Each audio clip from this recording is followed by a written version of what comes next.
ದೇವಾಲಯ ಸುಮಾರು 800 ಶತಮಾನದಲ್ಲಿ ಕಟ್ಟಿಸಿರೋಂಥ ಹೊಯ್ಸಳೇಶ್ವರ ದೇವಾಲಯ 12ನೇ ಶತಮಾನದಲ್ಲಂತೆ. ಸೊ ನೋಡಿ, ಇದೇ ಚೆನ್ನಕೇಶ್ವರ ದೇವಾಲಯ. ಸೊ ಬಾವಿ, ಇದು ಬಾವಿ ನೋಡ್ತಾರೆ ಎಷ್ಟು ಆಳ ಇದೆ ಅಂತೆ. ಸೊ ಬನ್ನಿ ನಿಮಗೂ ತೋರಿಸ್ತೀನಿ. ತುಂಬ ಆಳ ಇದೆ.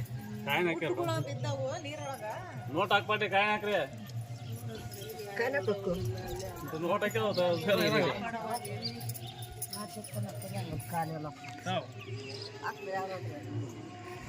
ಸೊ ಬಾಗಿಲು ತೆಗೆದಿದ್ದಾರೆ.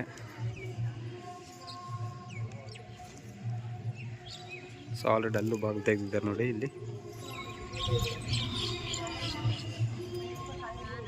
ಸೊ ಬೆಸ್ಟ್ ಫ್ರೆಂಡ್ಸ್, ಇದು ಬಂದ್ಬಿಟ್ಟು 365 ಡೇಸ್ ನಿಮಗೆ ಬೆಸ್ಟ್ ಮೋಸ್ಟ್ ವಿಸಿಟ್ ಪ್ಲೇಸ್ ಆಗುತ್ತೆ ಬೇಲೂರಿನಲ್ಲಿ. ಸೊ ಇಲ್ಲಿಂದ ಮತ್ತು ನಿಮಗೆ ಚಿಕ್ಕಮಂಗ್ಳೂರು ಬೇಕಾದರೆ ಹೋಗ್ಬೋದು. ಸೊ ಚಿಕ್ಕಮಂಗ್ಳೂರು ನಿಮಗೆ ಇಲ್ಲಿಂದ ಅರೌಂಡಿಂಗ್ 26 ಕಿಲೋಮೀಟರ್ ಆಗುತ್ತೆ. ಸೊ ಚಿಕ್ಕಮಂಗ್ಳೂರು ಮಂಗಳೂರು ಯಾರೆಲ್ಲ ನಿಮ್ಗೆ ಪ್ರವಾಸ ಟ್ರಿಪ್ ಪ್ಲ್ಯಾನ್ ಮಾಡಿರ್ತಾರೋ, ಸೊ ಬೇಲೂರನ್ನು ಬೇಕಾದ್ರೆ ನೀವು ಮುಗಿಸ್ಕೊಂಡು ಹೋಗ್ಬೋದು. ಸೊ ಇದು ನೋಡಿದೆ ಕಂಬ ಇದೆ. ಆಲ್ರೆಡಿ ಒಂದು ಕಡೆ ಇದು ಏನಪ್ಪ ಬಾಗಿದೆ ಅಂತ ಹೇಳ್ತಾರೆ. ಸೊ ನೀನು ನೋಡ್ತಿದ್ದೆ.